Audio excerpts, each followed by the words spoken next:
This class is in memory of Jared Orchen, and today's class will concentrate on three people: Noah, Abraham, and Moses. The pessimist, the optimist, and the realist. We'll start with Noah. Noah was asked, right in the beginning, that was last week's parsha, that was Noah. This week's parsha is about Abraham. And Moses is a little later, but they cannot wait for too long until we will get to Moses, that we have to start from here. Noah was a righteous man in his generations. That's true. God came and tells them on page 27,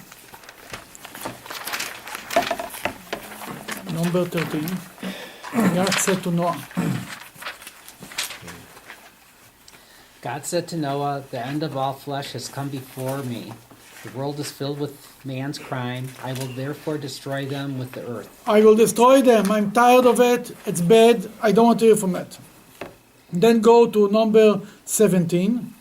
I myself am bringing the flood. Water shall be on the earth to destroy from under the heavens all flesh having in it breath of life. And that is on land. All that is on land will die, but I will keep my pledge that you will come into the ark. You will be together with your sons, your wife, and your sons' wives. And you will survive. And all the animals, fine. Noah, according to the Talmud, build an ark. How long took them Noah to build the ark? 120 years. 120 years. Then it came the time to get into the ark.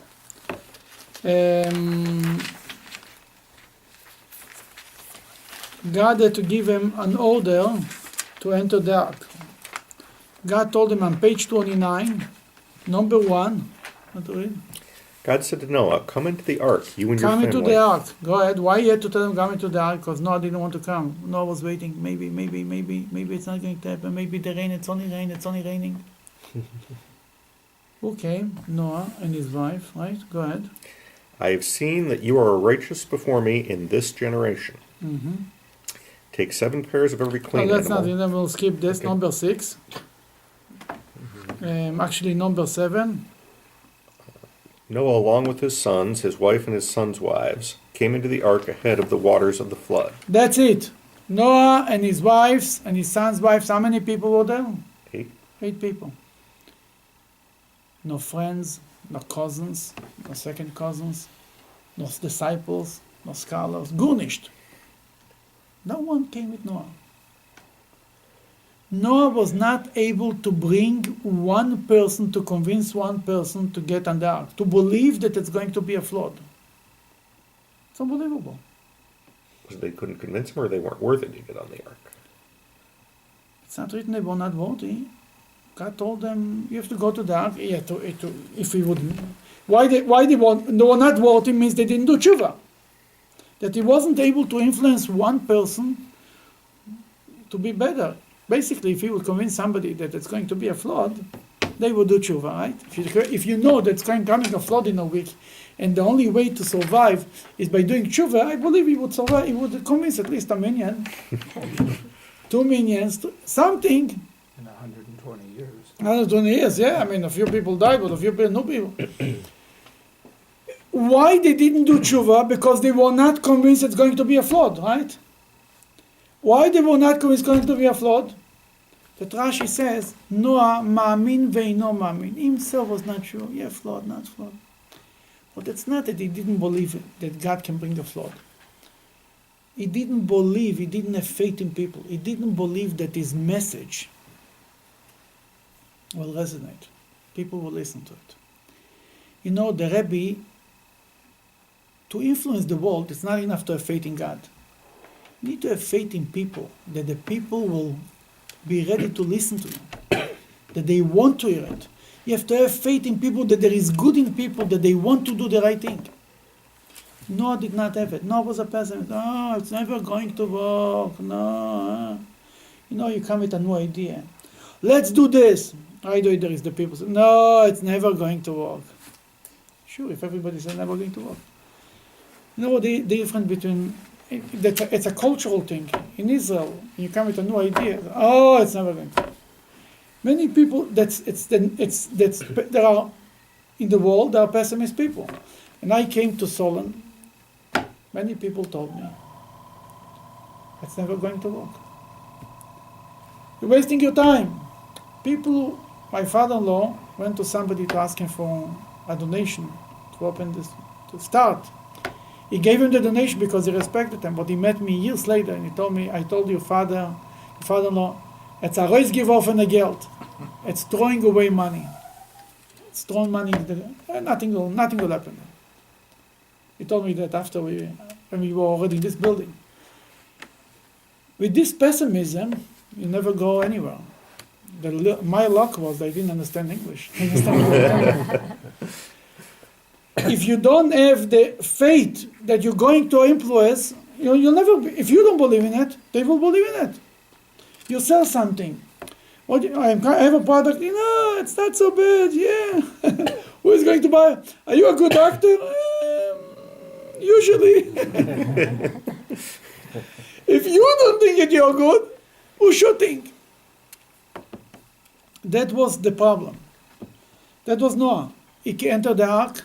He was there for a whole year. No surprise, he didn't want to get out of the ark. The whole world was destroyed. God had to give him an order, same in a table. On page 33, number 15. 15. Yeah. God spoke to Noah saying, leave the ark, you along with your wife. Leave the ark! He didn't want to get out. Say means not just leave. Get out! What are you sitting there?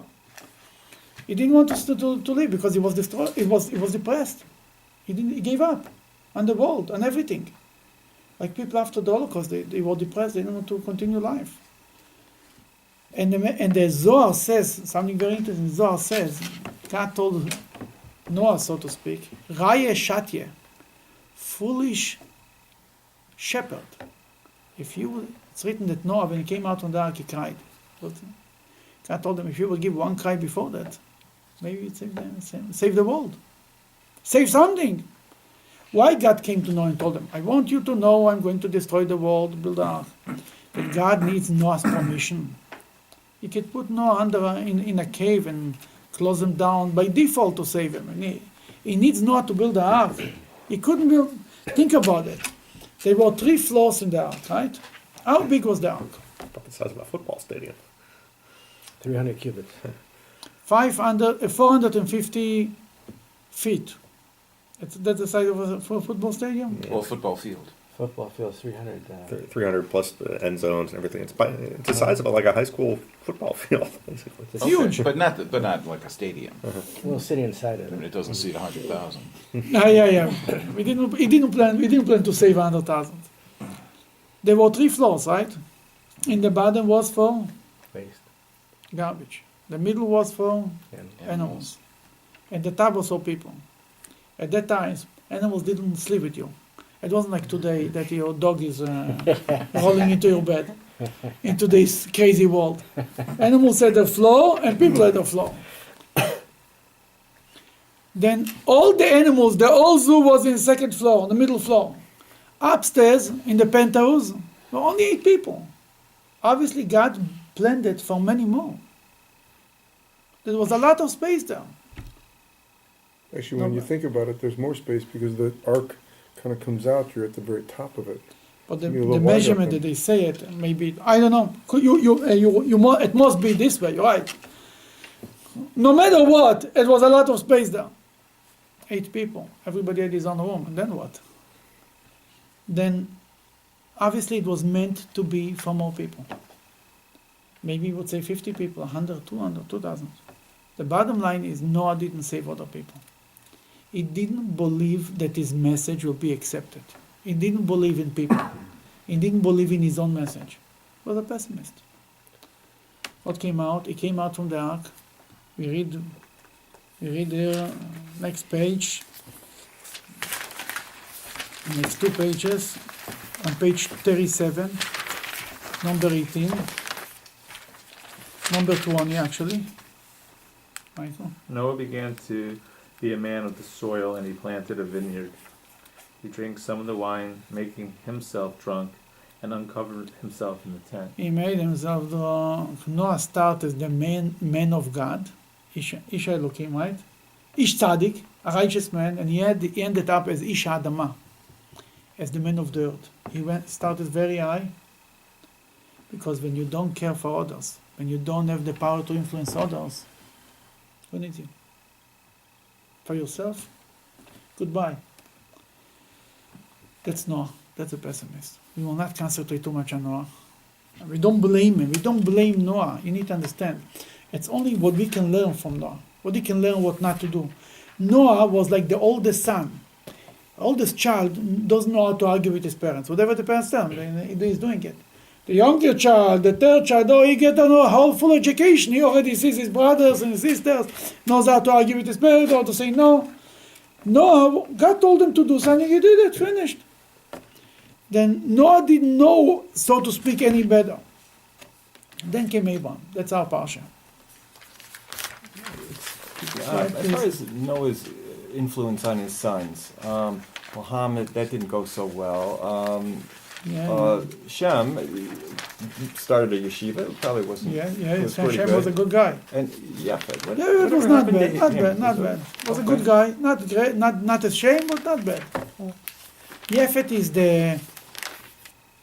considered the non-Jewish world. European. European. I don't know exactly, but yeah. On page 53, we read about Abraham. But before we get to Abraham, Yeah. we start and he's 75 years old and God's speaking to him saying, "Go do this." We don't hear about him before then until we get to the midrash in which we get story after story. Very good question. And even it's not connected to what we are going to speak, but because it's so important, we will speak about it. Abraham was 75 years old. Start the story 75. How old was Abraham when he died? 137. No, 175. 175. That 75 years of his life, the first years of his life, was nothing. And especially, like you said, that the Medrash gives a whole beautiful story about him. That even he was the age of 3, he started to search for God. And by the age of 40, or by the age of 48, he came to a full conclusion that there is a God and there is no idol worshipping. And his father used to sell the idols, right? And his father took and he broke all the idols. And therefore Nimrod threw him into the furnace, right? Mm-hmm. And he came out of the furnace. A man gave his life for God and God made for him an unbelievable miracle. None of this is mentioned in the Bible. Nothing. The story starts, and Abraham was 75 years old. Why not anything of his biography before he was 75? And a beautiful biography, an inspirational one. God didn't speak to him. The answer is that until the age of 75, this is very, very important. This is a fundamental concept in Judaism. That's everything. Until the age of 75, God never spoke to Abraham. Abraham giving his life for God, it's nice and very commendable, beautiful. But God can come and tell him, "Hey, Abraham, did I ever ask you to give your life for me? No favors needed, thank you." Who asked you? I never asked you. God wouldn't save Abraham and tell Abraham, "Who asked you to throw yourself to allow yourself to be thrown into the furnace? Thank you, the whole world are idol worshippers. I'm okay. I can sleep at night. Fine. I don't need you. Don't do me any favors." Abraham volunteering himself to give his life for God didn't mean much. It's almost like the cockroach will give you his life for you. You can tell the cockroach, "I don't need your favors. I'm okay." Or even something that when it started the relationship between God and Abraham. When God asked Abraham to do something, and Abraham did it. When God commanded Abraham to do, and Abraham did what God told him, then started a relationship. Volunteering is nice, but nobody asked you to do it. I don't know you anything. I didn't ask you. For example, your child has to do his homework. And in the middle, he's going and he's making cookies for you. He loves you, right? You tell him, "I asked you to do your homework. Who asked you to do cookies now? What I wanted to do for you?" I want you to do whatever I told you. When he's doing what you tell him, then begins a relationship. A mitzvah means a commandment. A commandment means he commanded me and I'm doing what he tells me. That's the beginning of a relationship. I ask my child for a cup of water and he brings it for me. There is a relationship. He asks from you. Sometimes you do. Your wife is asking you for one present. You decide to buy a different present. They ask you for me to do. I asked you something good. What do you mean? Something you decide is good for me. Abraham decided that it's good for God to give his life for God. Who asked you? Maybe he doesn't want to. What you do is voluntarily is nice and fine, but it doesn't establish a relationship. A relationship with God is because God is unlimited. My gestures doesn't mean a thing to him. When it means something to him, very important. When he decided, it means to him. That God decided that lighting candles Friday evening matters to him. That when I light the candles, I make a connection. But if God wouldn't decide that Friday night candles make a difference to him, wouldn't mean anything. I can light candles until tomorrow. I light candles on Thursday evening. It's very nice and beautiful. It might be in the honor of God, but it's not a mitzvah. God never asked me to do this. Now the second meaning of the word mitzvah means tzavta, connection. When there is a commandment, there is a connection. When I fulfill the commandment, I fulfill the connection. I make a connection. Then it's like, if I want to call you, I need to ask you your number. You choose your numbers, right? I don't choose for you your numbers. That's too complicated number. I'll remember your number, 7777, right? I can dial until tomorrow, 77, I'll never reach you. I cannot decide how to connect to you. I cannot give you a name, basically. You give me your name. I cannot tell, that's a complicated name to remember. I'll give you another name. It doesn't work like this. I choose my name. I choose how you connect to me. I choose how to relate to other people. I decide if I want to do it, if I want to have a relationship with you or not. Many people in the world who are big fans of famous people, they want to have a relationship with them. They do everything in the world. The guy says, I don't want a relationship with you. I don't want to know you. I have too many people in my life. I don't want to. You love me, fine. Don't send me any letters. Don't bother me. Don't call me. Don't nudge me. But I won't. But I love you. I'll give my life for you. He says, don't give your life for me. Please don't give your life for me. I'm not going to remember you. I'm not going to thank you for it. I don't want it. A relationship is only when the other person wants to have a relationship with you. A relationship with God is only because God is unlimited. We are limited human beings.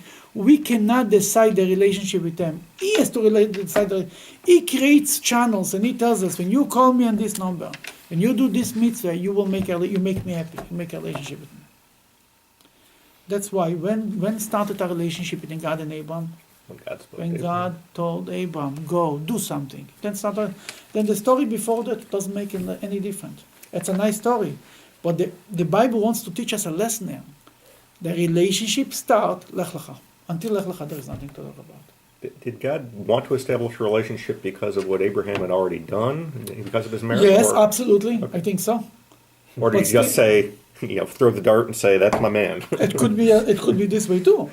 But yeah, it was because Abraham did it, no question about it. Abraham searched for God, not God searched for Abraham, so to speak. But the bottom line, when it started the official relationship, when it's on the record, when it started the contract, and God told them something to do, and He did. So the relationship with Moses started at the burning bush. Yes, absolutely. Before that, it was nice and fine, but it was not. Yeah. And by Moses, it was even more. God was looking for Moses. Moses was not looking for God. Abraham looked for God. God looked for Moses. That's a whole different relationship. Therefore, Moses had much more leisure with God than Abraham. Where do we see Isaac looking for? I think it's not. It's a different relationship. Isaac was a whole different relationship. That's a whole different stuff. Then we go to Abraham. Abraham was looking for God. Think about it. Abraham discovered that there is a God. He decided he's going to tell it to everybody. Who is going to listen to you? He was optimistic. He's going to change the world, and he did. Today, The majority of the world, there is over 2 billion Christians, there is over 1 billion Muslims. Everybody believes in a monotheistic religion, that God is an invisible God, right? The majority of the world, there is 7 billion people, but the majority of the world, not only Christians and Muslims, and many more, believe that there is a God. Took Abraham a few years, but he made it. The whole world, it's unbelievable if you think about it. The greatest and strongest religion adopted Abraham's philosophy. That started with one person. You know, Abraham is called Abraham the Hebrew, right? The Hebrew. Why is he called the Hebrew? Why is he called the Hebrew? It's from the other side, and the other side of the river. From the other side of the river. But the deeper meaning is from the other side of the river. He was on one side, and the whole world was on the other side of the river. The only one who comes to speak in the name of God. It's like the first person who started to speak about global warming. I want to know who is the first person who discovered this idea. Wasn't Al Gore. That was the original one. But the original guy who came up with the idea of global warming, and look, little by little, he convinced more and more people in the world that there is such a thing. Still, he has a long way to go, but fine. It's interesting, though. I mean, we've got so much in our tradition about Abraham and monotheism. I mean, if you take a look at other religions, they don't find it, at least in their Bible. I mean, there aren't a great number of passages where it explicitly says Abraham is basically a monotheist. I mean, most of them taking some interpretation. What do you mean? They don't write in the Bible that Abraham was the first monotheist? It doesn't say it. In their Bible, you mean? It doesn't say it in ours either. Oh, you mean God? No, Vayikra Shem B'Shem Hashem. He went and he called in the name of God. Yeah, it says a few times. Doesn't necessarily mean that he's a monotheist, per se. I mean, Speaks on a God that what we know today. speaks of his God, technically. Whatever the God is, and Hashem spoke to God, and God was not a physical thing. That God, Abraham did not worship any idols. That's clear. Mhm. That was the God that you cannot see, and you cannot hear, the invisible God. But it's interesting. I mean, if you want to talk about philosophers, monotheistic philosophers, I mean, Isaiah, all the passages we read, I mean, he's got monotheism down pat. He's got monotheism all over the place. Abraham, yeah. Because everything in the Bible was not so. It's not. There is not so much theology in the Bible altogether. Just very subtle. Mhm. It's not much theology. You don't find theology too much in the Bible. Here and there, one line here, half a line there. Maybe that's why, but that's clear. Speaks about God. I mean, it doesn't speak about. Based upon the fact that he's the first is really his claim to fame.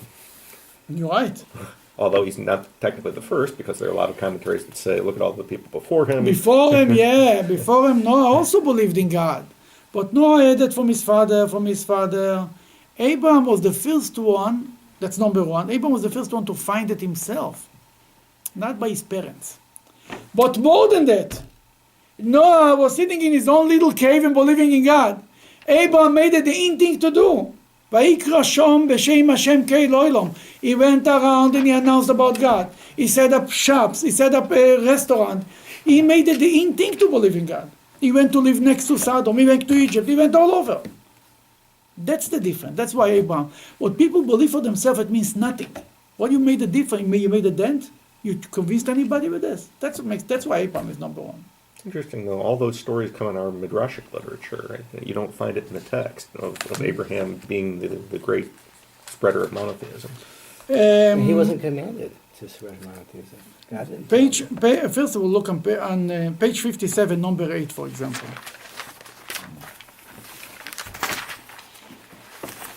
Number 8, from there. From there, Abram moved on to the mountains east of Bethel. He set up his tent with Bethel to the west and Ai to the east.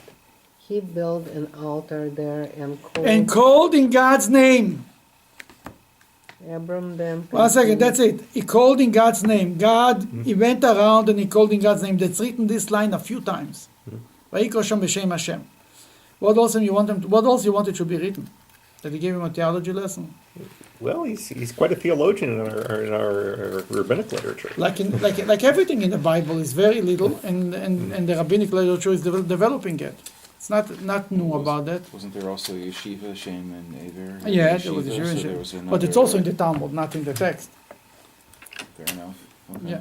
I just have a I mean, we're Yeah. talking about Abraham being commanded by God the first time, age mhm, 75, to speak, leave your home and leave your Mhm. birthplace, and then Abraham, on his own, it sounds like, wants to spread his love and Mhm. about God.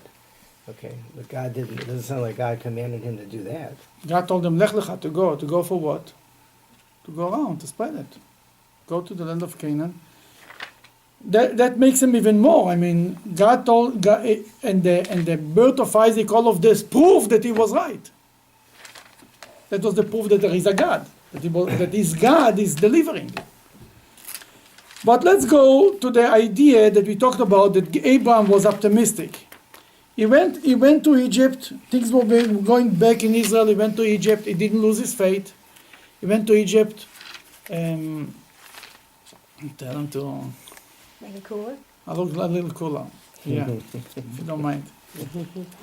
He was always trying. He went to Egypt, didn't lose his faith, and things worked out for him. God told him, I'll make you rich, and he became rich. Wherever he went, but one of the best examples is the story of Sodom and Gomorrah. God comes to Abraham and told them, first of all, God told him, you're going to have a child, right? God told them in the beginning, when he went from Egypt, when he went, the beginning of Lecha, didn't God tell him, I'll make you a great nation, the beginning of Lecha, when he was 75 years old. That's 80, 85, 95, 99. Nothing is happening. Abraham never lost his faith. You understand? That's number one.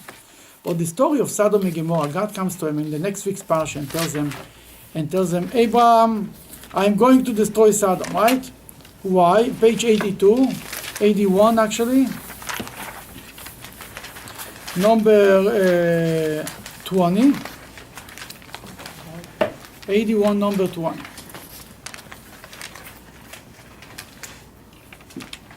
Thank you.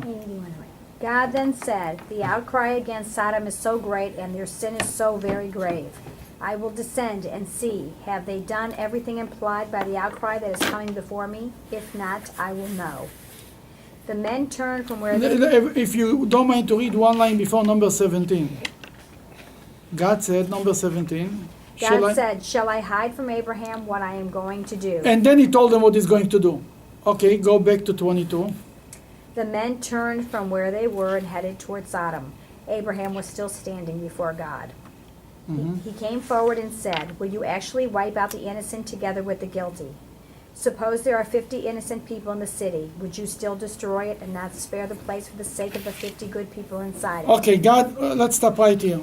God tells them it's a bad place. What is Abraham saying? Leave him? He's negotiating to save them based upon the righteous that are there. And what will be with the wicked?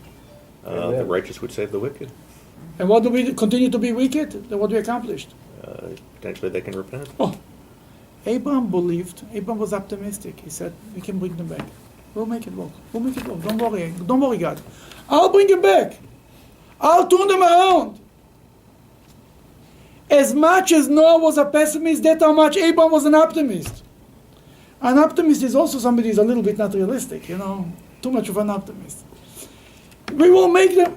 God tells them these people are bad. They were bad already. You know when they were bad? We read before when Abraham was getting ready, told Lot, go away from me. Let's separate. Wherever you go, I'll go the other direction. Right? On page 61, number 13.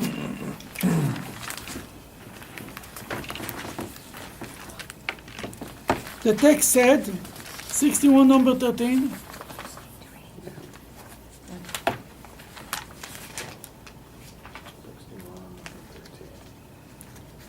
Towards the top. But the people of Sodom were very wicked, and they sinned against God. That's before that. That's already in the beginning. Lot chose himself a nice place to live. The economy was good there. That were wicked already there. Then it came a message, the whole idea that Lot and all the people were confiscated by the war. There was a war between the 4 kings and the 5 kings, and they lost it. Was a sign from God, was a message. God gave them a chance. They were taken as prisoners of war. Came Abraham and saved them, right? Now he's trying to save them again. God tells them, you tried already. And you know where Abraham lived? Where was Abraham's home? Haran? Where Abraham lived at this time? Egypt? Beersheba. It was Hebron. north of Bethel. Hebron. Beersheba. Beersheba. Wasn't it Beersheba? Hebron. No, it was north of Bethel. I forget. Oh, really?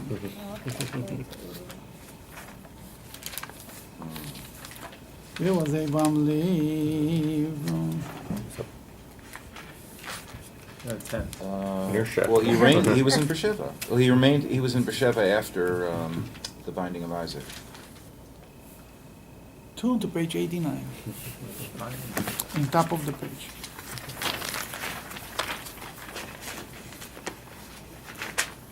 No idea. Number 1. Dr. Kosoff, you want to read the first line? Abraham migrated from there to the land of the Negev. Let's stop. Migrate from there, from where? What was the story before that? Sarah and Abimelech. No, that's after that. That's the story of Sodom and Gomorrah, right? Yeah. And then the story that what happened with Lot and his 2 daughters, right? Abraham lived by Sodom. Abraham lived right there, outside of Sodom. And Rashi says he left Sodom because, let's see if they bring it. No, they don't bring it in this little commentary, so I don't think they bring it. Rashi says he lived in why he moved out of Sodom, because one reason is because it came out a bad name about Lot with his 2 daughters. It was embarrassing. And surprise, surprise. And things like this, that he moved out. But and also Rashi says another amazing thing. Let's see. Rashi is here in English. It's a very interesting Rashi. Rashi says that Abraham was moving away because the city was destroyed and he had nothing to do there anymore. Abraham wanted to influence people. Where he went? He went with our people. We're the most influential people, the richest people, the most influential people were in Sodom. Now when Sodom is destroyed, he moved away somewhere else. Vayisa mishom avo.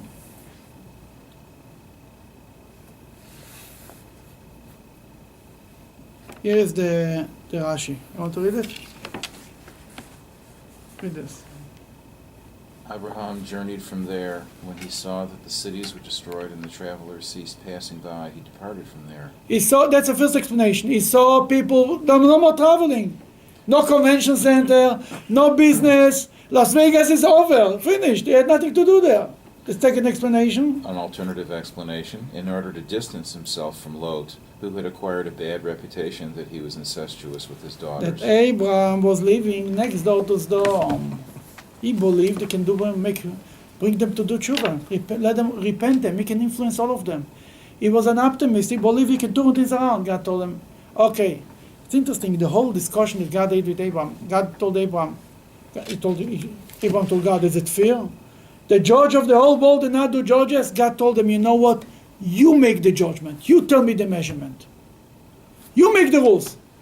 You write the book. You tell me what should we go by. Abraham said, 50 people. God said, okay, 50 people. Confirmed. So, how about 45? What was the logic of 45? 9 per city. It was 5 cities. It was a million. 50 was a million per city. 9 per city, plus God would be 10. Couldn't find 45. 40, 30, 20. Garnished. Couldn't find 10. Less than 10 he didn't try because already in the ark there were 8 people. It's interesting how God told Abraham, okay, I'll go with you. I'll go your way. I'll not meet you halfway. I'll meet you all the way. You write the book. You tell me by which measurement I'll go. And he couldn't find anything. But Abraham tried. But basically Abraham said, for the 10 people will save the city, and we will turn them around. After Abraham tried once, he saved them. They got many messages, basically. And the answering machine came down a few messages they didn't want to hear. Now it's all, and Abraham still tried. Abraham then the bottom line, God destroyed the city. But from Abraham, what we see is, Abraham's attitude was always to try to make it work. Always optimistic. No matter what will happen, he believes that it's going to work out. That was Abraham. Even with the Akedah, he didn't think what will happen and how will happen. He's doing what Hashem says, and it's going to work out. That's Abraham. Go ahead, please. Is there an understanding why the souls that him and Sarah created didn't change things? It had to be through his son that things went forward, but not through the influence that he had on other people, the souls that... You say why he needed a son? Yeah, why isn't doing the good works enough to bring everybody to a lasting situation? It's a good question. First of all, what happened to his people? What happened to Abraham's people? All the guys they influenced, where they disappeared? Where are they? You ever met them? You met them? You met them? I never met them. Where are they? It's written with הנפש אשר עשו בחרן. Right in the beginning of Lech Lecha, there's a whole. He came out from Egypt, and he took from Haran, and he took with him. Where is it?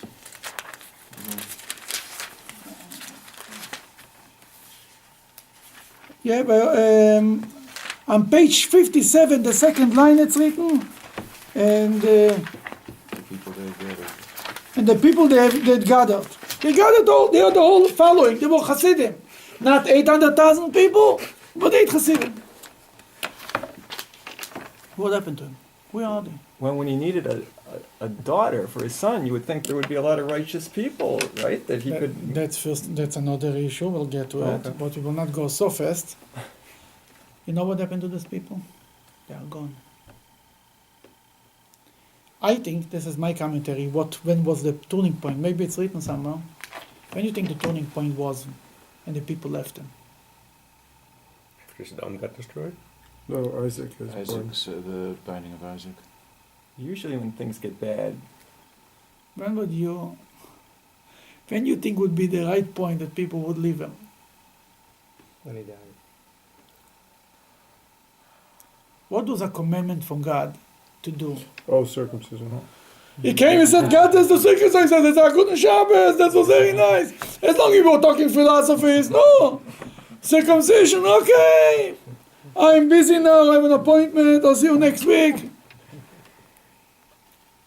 As long as he's sitting by the Kiddush and Abraham gives food and gives good entertainment, why not? Circumcision? We're crazy. Gone. They vanished. They didn't continue. By Isaac, they were not around. That's number one. They did not have the real commitment. To have something like Abraham, to create, God wanted Abraham should continue Jewish people, influencing people, outsiders. It's nice, but it's not this. It's in the genes. It's in the blood. We have now 3,000 years of Abraham's genes of self-sacrifice, giving yourself ready, being ready to give yourself. You give your life for Judaism. That was Abraham. Abraham was thrown into the furnace. Abraham was ready to sacrifice his son. They were not. You needed somebody who is this, not somebody an outsider. Oh, that's a nice idea. Yeah, why not? Sure. As long as it doesn't cost me anything, I like it. Yeah, sure. You want to try? You throw your head inside. Oh, we're not sure. That's why. Talking about this marriage, Eliezer had a daughter. The Medrash says. Mm-hmm. But Eliezer was from the people of Ham. Mm-hmm. Abraham was the son of Shames. He looked for somebody from the family. That does seem to be all, plan C here, starting with Abraham, is we're going to pick one particular family from the human race. God made combinations. It's almost like, you take trees, you make fruit, and you make one combination. It's not good, and another, and another, and another, and another. Finally, it comes out a good product. And even from Abraham. Abraham was not... it's there is a story in the Talmud, in the Medrash, that once a rabbi came into the cave of Machpelah, a Talmudic rabbi, and he saw Abraham and Sarah.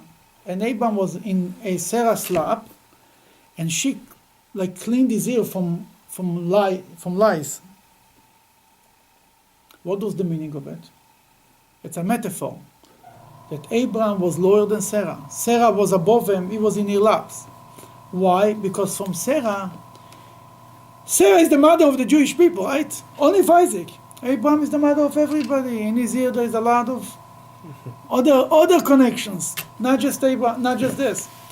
Then ultimately came out from Sarah, and even from Sarah not only, because from Isaac came out Isaac and Esau. Only from Jacob. That's why Jacob is considered the ultimate father of the Jewish people, because only from him came out the Jewish people. Then it took a while, and then it wasn't enough. It took many years until Mount Sinai.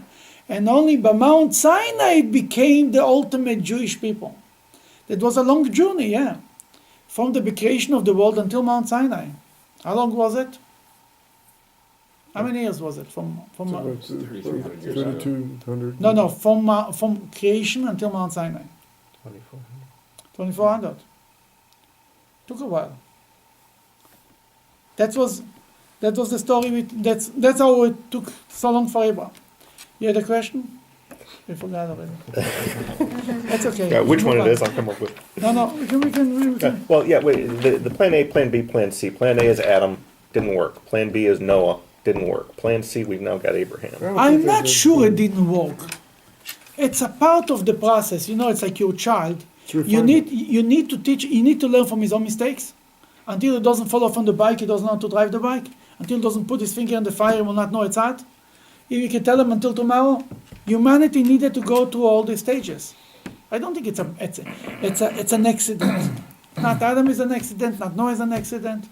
But Noah and his family are the human race, basically. Yes. Yes. Yes. That wasn't good enough. We now need Plan C, which is Abraham and his line are going to be the special people. No, the special people. It's not that it was not good enough. The whole world is from them. They're good people. But to have people that their job is to be the spiritual people, the moral compass of the world, they should take the responsibility to be a good example for the world, a light unto the nation. That's the Jewish people. And for this you needed somebody special. Somebody who is ready to forgo on his own interests for the interests of God, for God's interest. To put his own interests away on the side and think only about God. And to be ready to give his life for God. That was Abraham. Then comes Moses. Moses. Here's the story of Moses starts. Well, like you said before, when God speaks to him. God comes and tells them, I want you to go to take the Jews out of Egypt. What Moses tells them? No, Why not? doesn't speak well. Not me. What else? What else? He says, send the other guy. What else? What else? What else? Yeah, series of excuses. What was the main excuse? They won't believe the guy, Pharaoh. He's not good enough. Pharaoh won't believe it. That Two guy. things he said. He said, what should I tell him your name is? No, the was main later. two arguments, page 271.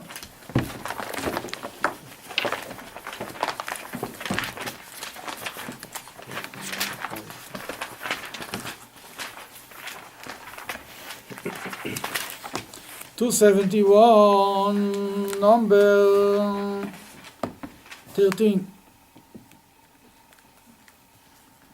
You want to read, Martel? Moses said to God, So I will go to the Israelites and say, Your father's God sent me to you. They will immediately ask me what his name is. What Okay. shall I say to him? They will not believe me. They said, I'll come to the Jews who think, are you crazy? Get out of here. Right? God told them they believe you. Moses is like playing the realist. They're not going to believe me. Somebody comes from nowhere, says God sent them. God told them they believe you. Turn the page. Moses still argues in number 273, number 1, chapter 4, number 1. Continue. When Moses was able to reply, he said, But they will not believe me. They will not listen to me. They will say, God did not appear to you. What is... Okay. And God started to give him pause. Then he says, or before, actually, then he said to God at one point, he told God that Pharaoh will not believe me. Maybe that was in the beginning. He told Pharaoh will not. Or in the beginning, on page 271, number 11, right in the beginning, it says, who am I should go to Pharaoh? Basically, Pharaoh, look at me, who is this child? Who is he coming to drink me a cup here? Get out of here. That Moses was saying, the Jews will not believe me, Pharaoh will not believe me, it's not going to work. It was very realistic. Then it worked, right? Moses came to, but what worked, things got worse. Right? Things get worse, not better in the beginning. Moses right returns to God and asking, what's going on here? You said you do better. The Jews going out from Egypt, the whole thing. But every time, we see every time when it was a crisis, Moses took a very realistic approach. Abraham tried to convince God to save the righteous or to save the wicked for the righteous. Basically saying, don't worry, we'll make them righteous. Noah says the whole thing will not work. What does Moses attitude? What Moses told him? What did Moses tell God? How Moses convinced God not to do the golden calf? God not to destroy the Jewish people. Right? It was God, by Noah he destroyed the world, by Abraham he destroyed Sodom and Gomorrah, and by Moses he wanted to destroy the Jewish people by the golden calf. What he told them? Moses convinced him not to. Oh. He said it wouldn't look good that God took them out of Egypt. And That's one. That's one thing. Then what else he If you're told going to them? destroy them, destroy me too. Whatever, Yeah. take my name out of the book. He could have been the new Noah. He didn't tell them, don't worry, they will do tshuva. No, what he told them, these guys are not going to do tshuva. Don't count on it. Let's be realistic. But still don't kill them. I don't want it. He didn't make any promises. He didn't say you are going to be good guys. Gurnished. Just don't do it. That was Moses. Moses, how God gave the name to the Jewish people? I see that your people are. There is a name for it. Yeah.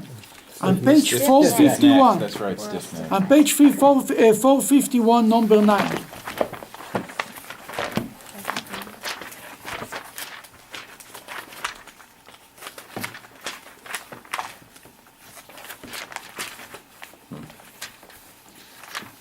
Want me to read? Yeah. Please. God then said to Moses, I have observed the people, and they are an unbending group. Now do not try The unbending group is a very nice translation. But the real translation is stiff-necked people, am kshe oref, right? You know that Moses used the same argument on the other direction? And God is first of all, God is using the same title on page 455, number 3.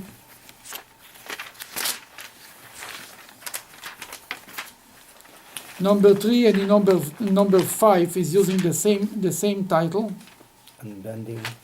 Unbending people, right? Unbending.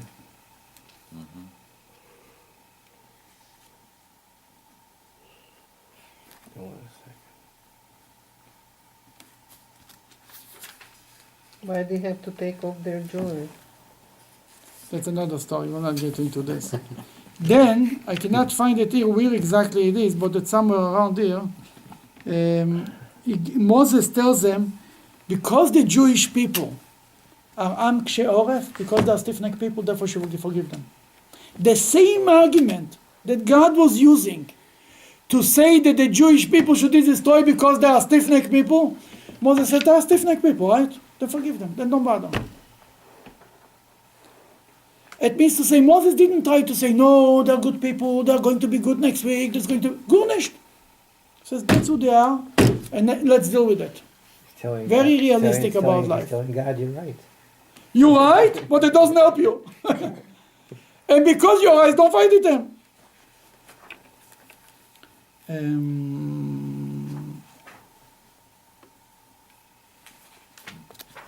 Somewhere around here, I don't remember where it is. Maybe it's here. Oh yeah, I found it. 461. In top of the page.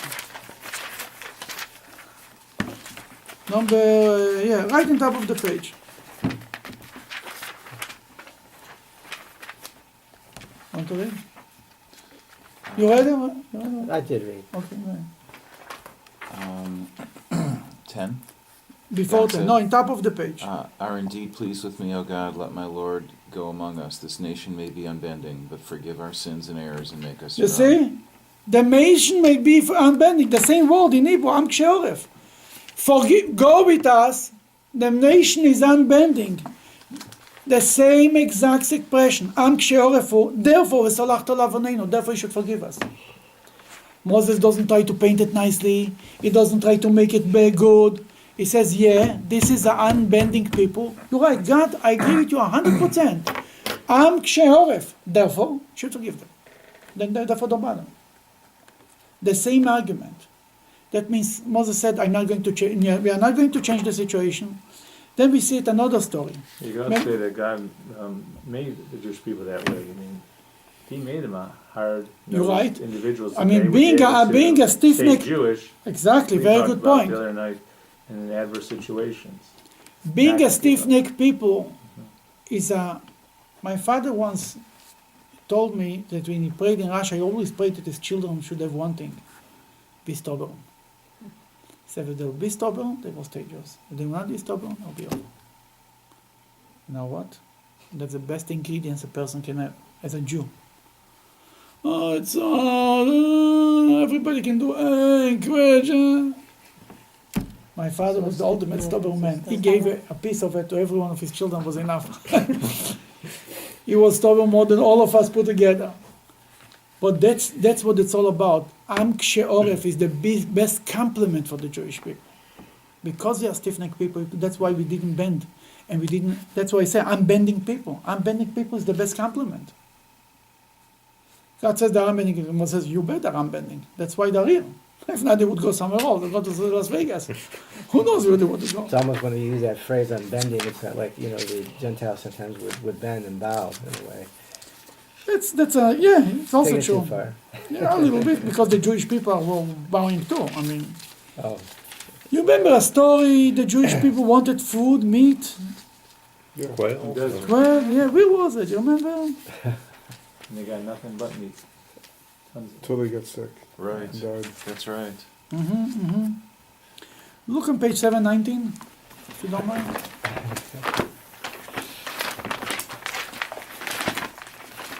Quail. It's well, right? In top of the page, what was Moses' reaction?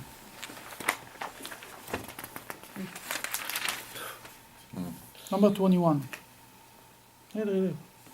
Moses said, Here I am among 600,000 men on foot alone, and you are saying that you will give them enough meat to eat for a full month? Even if all the cattle and sheep were slaughtered, could there be enough for them? If all the fish in the sea were caught, would it be sufficient? Right away, God says to Moses, has my power then become limited? What's going on here? Moses thought that God does not have enough. What was Moses thinking? That God is just short? They're Moses- greedy. They're Moses said, these people, you can never change them. Never will enough for them. That's a reaction of what? Of somebody who's very realistic. Said, what are you talking about? You're going to satisfy them? I'll never work. Whatever you do, it'll not be good enough. That's somebody who is very realistic and very practical. And he says it's not going to work. That God told them, I'll give them, they died. And that's Moses. Moses didn't want such a plan. But the whole attitude of Moses, even more, the Jewish people, the spies, they came to Moses sent spies, right? And the Talmud Rashi says, Moses asked God, should I send spies? God said, do whatever you want. Why Moses decided to send these spies? why did Moses what? Why Moses sent the spies? Because the people wanted him to fight. The people. Even that in the beginning, in Parshat Shlach, it's written, Shlach Lecha. On page 723, it's written, God says to Moses, on page 723, chapter 23, number 1 in the bottom there, Shlach. God spoke to Moses, saying, Send out men for yourself to explore the Canaanite territory that I am about to give to the Israelites. Send out one man for each. Okay, here it's written like God told Moses to send. But when we look in Deuteronomy, when he comes in page 871 in Deuteronomy, when they describe the story of the spies, what is there? Suddenly you hear a new story, number 22. All of you then approached me and said, send me ahead of us. All of you approached me and said, send me. That Moses could throw them out of the office. You telling me what to do? Get out of here. But you know what Moses saw? Moses saw that they're not ready to go. He said, well, you cannot push them. They have to want to go, ultimately. Then he said, if they're not ready to go, I cannot push them. He said, you want spies, we'll send spies. Moses knew that it's a good land. Moses knew that they know it's a good land, but they don't have the faith. He said, if that's what the people demand, we cannot push them faster than they can run. You understand?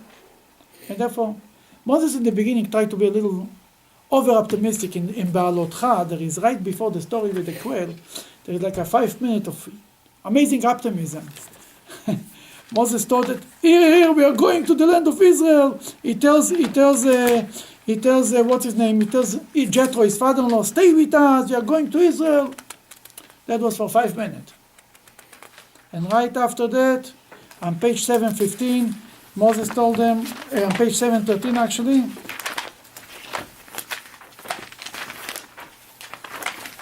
I'm sorry that I told you pages from back and forth and you cannot get used to one normal page. 713 in the bottom, number 29. Moses said to his father-in-law, Chovav, son of Reuel, the Midianite, we now are on our way to the place that God promised to give us. Come with us, and we will let you share the benefit of all the good things that God has promised Israel. It was in God's province, good things in Israel, let's go, it's going to be beautiful. That was good for them. Next page, the complaints. You see the title complaints. On page 715, complaints. It started all the complaints.